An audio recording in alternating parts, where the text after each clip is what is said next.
Well, mga kapopong. Kumusta?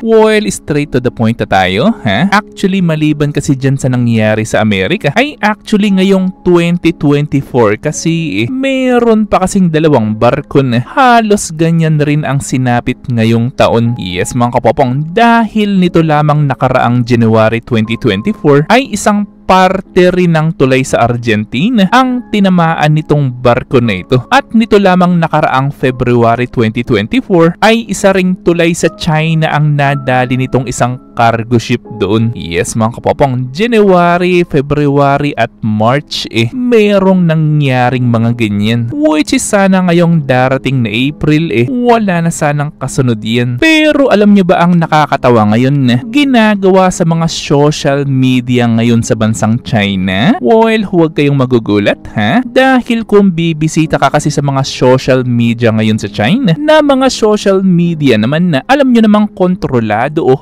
regulated mismo ng gobyerno ng China, ay actually bigla kasing trending itong larawan na ito. At kung itatranslate naman natin sa English yan, ay sinasabi sa literato na yan na yung daw barko na naglalaman ng mga Chinese goods o ng mga products ay inatake daw itong tulay na ito. At alam nyo ba ang resulta niyan? Well, marami tuloy na mga Chinese ang mas nagalit pa ngayon sa US dahil parang ang nangyari o lumalabas pa ngayon sinisisi ang China dahil sa pangyayari na yan. Pero huwag kayong mag-alala mga kapopong, ha? Dahil ang patungkol kasi dyan sa nag-trending na image na yan nakarating mismo sa CNN at sinabi nila na wala silang anumang report na sinasabi at parang sinisisi ang China dahil sa nangyari na yan. Or in short, itong kumakalat na literato ngayon sa China ay isang malaking walang katotohanan, which is pinatrending lang yan sa China upang mas lumaki ang galit ng mga Chinese sa mga American. Pero kung mapapaisip ka naman ng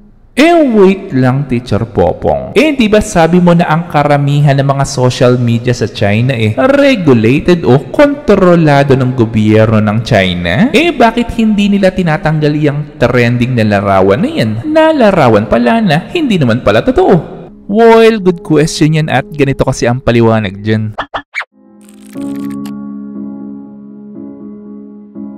Actually, alam niyo naman siguro na hindi papayag ang gobyerno ng China na mas rumami ang mga Chinese ang bumilib o humanga sa gobyerno ng Amerika, na ang nais kasi ng gobyerno ng China ay maging loyal ang malaking porsyento ng mga Chinese sa kanilang bansa at hindi mahaluan ng kung ano-anong Western ideology, na dahil nga dyan, and please correct me if I'm wrong, ang karamihan kasi ng mga social media platforms from America naka-block o hindi mo talaga yan maa-access kung nasa China ka. Not unless kung meron kang VPN na gagamitin. Yes, mga kapopong, dahil ang gusto kasi ng gobyerno ng China ay masala ang lahat ng impormasyong kumakalat sa kanilang bansa gamit nga yung mga Chinese social media na kontrolado o regulated naman ng gobyerno ng China. Natingnan nyo nga yung nangyari sa Philippine Coast Guard natin, na ang balita kasi ngayon na kumakalat sa China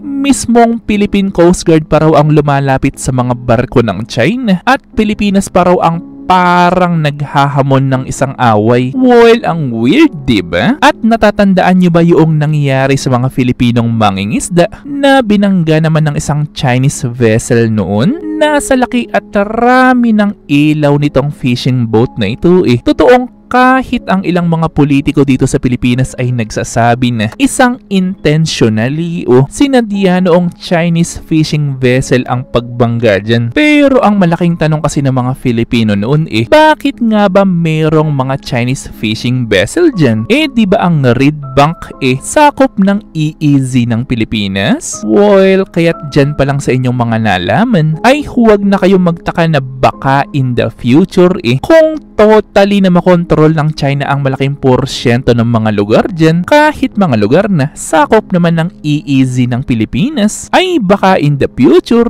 ay baka kahit anumang barko ng Pilipinas na dadaan dyan bigla na lang salubungin ng barko ng China at sabihin hindi naman nila sinasadya yan. Well, kaya't huwag na kayong magtaka ngayon na sa tuwing magkakaroon ng resupplying mission ng Coast Guard meron silang kasama minsang mga media o mga reporter upang on the spot maiparating agad sa mundo ang tunay na ginagawa ng China dyan. And at the same time, ay malalaman na rin ng maraming tao sa mundo sa kung sino ba talaga ang nagsasabi ng katotohanan. Na ang tanong ko naman sa inyo mga kapopong ngayon ay sa tingin niyo, meron pa kaya talagang pag-asa ang Pilipinas na mapaalis ang mga Chinese na nandyan sa EEZ ng Pilipinas? At kung oo ang sagot mo papaano kaya? Well, syempre gusto kong malaman ang inyong mga kasagutan. So, i-comment lang yan sa baba. Ito'y aking babasahin ng personal at pupusuan. At syempre kung minalaman o natutunan ka sa video ito, mag-subscribe ka naman. At nandito rin inyong mga shoutouts. At kayo rin mga kapopong, kung gusto nyo rin magpa-shoutout o mag-request ng video, ay i-comment lang yan sa baba. At muli ito yung Teacher Popong na nagsasabing, Te amo!